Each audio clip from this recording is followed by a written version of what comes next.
Syederalun Majelis Permusyawaratan Ulama atau MPU dan Satuan Polisi Pamong Praja serta Wilayatul Hizbah Aceh Barat Daya melakukan pembinaan langsung di tempat terhadap warga yang kedapatan berjoging dengan pakaian tidak islami.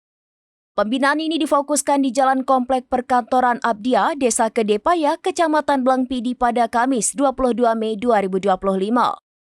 Kasatpol PP dan WH Abdia Hamdi menjelaskan bahwa tindakan ini diambil menyusul banyaknya laporan masyarakat terkait busana yang tidak sesuai syariat Islam yang dikenakan oleh para pemuda-pemudi saat berolahraga di lokasi tersebut.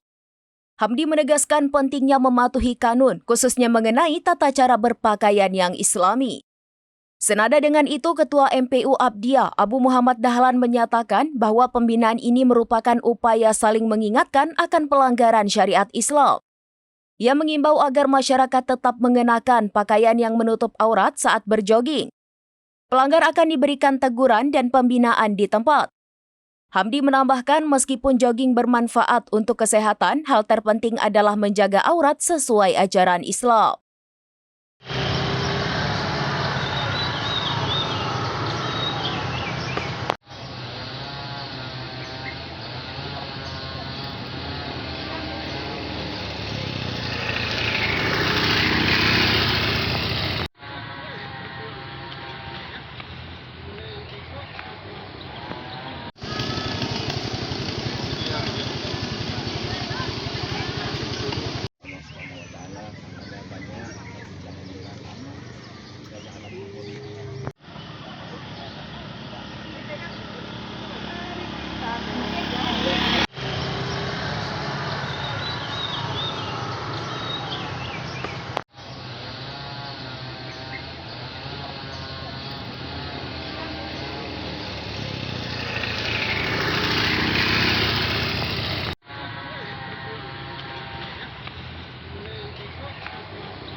Download Tribun X sekarang, menghadirkan lokal menjadi Indonesia.